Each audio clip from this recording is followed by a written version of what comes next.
Hi, I'm Nick Pawson. You're watching News 24 Live. Well, for the gents out there who've looked at their calendar recently, you will notice it's almost time for Movember.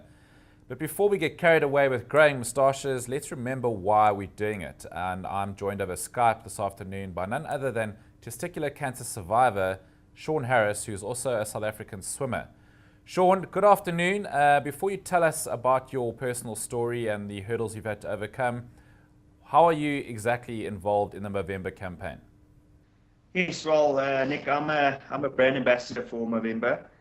Movember is a global men's health charity, and we encourage men to grow their moustaches, or their mows as we call it, for the month of November. And by doing this, it creates awareness. And I mean, men are they're not always open to talking about this topic because it's a very sensitive topic. Not all men go for regular checkups. Like I said, it's very sensitive to talk about it. And as a cancer survivor and a brand ambassador for Movember, I'm putting the word out there that all men should go for checkups and start creating awareness. Because cancer is a deadly disease, and it's definitely not something to play around with. You either fight or you die, to be honest. And but I'm very fortunate to be here today. I mean, as a cancer survivor and a brand ambassador for Movember.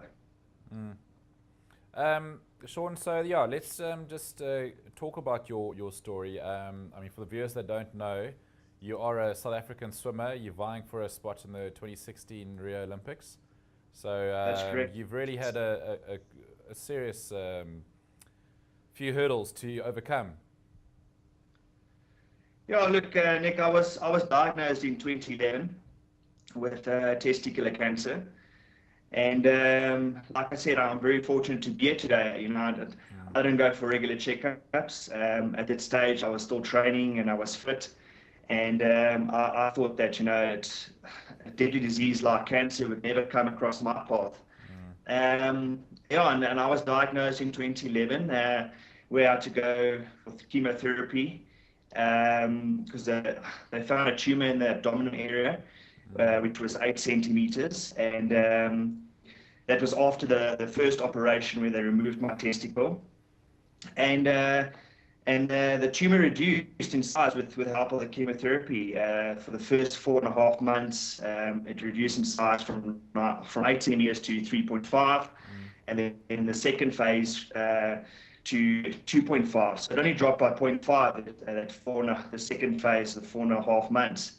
And I was very devastated about that, because it's chemotherapy, it's quite tough, going through that. I lost my hair. I used to vomit a lot. And I had to overcome a few obstacles then, by I had to resign from my job. I couldn't swim, I couldn't train, I couldn't do anything, as a matter of fact. So cancer changed my life. Obviously I'm being in complete remission today, but initially that phase of going through cancer, it was quite challenging at that stage. So, but yeah, I am currently training for the Olympic Games. There is life after cancer. I'm a living example, and I'm proud to say it. That I've beaten cancer.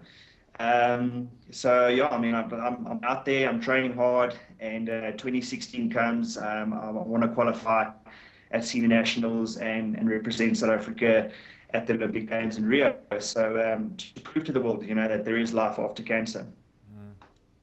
Of course, you work for this NGO campaigning for cancer, and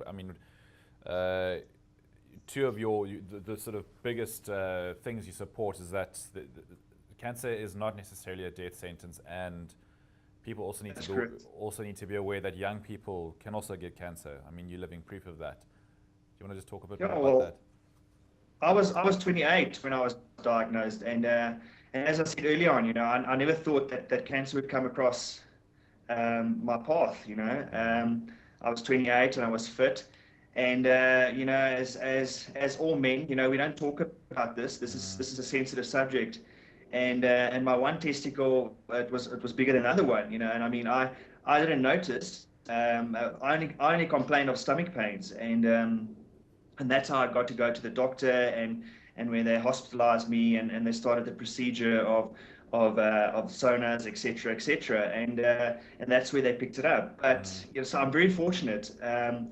As a youngster, you sort of think you're fit and you're healthy, you're training, you're living the life, and it won't happen to you. But it's always good to be safe than sorry.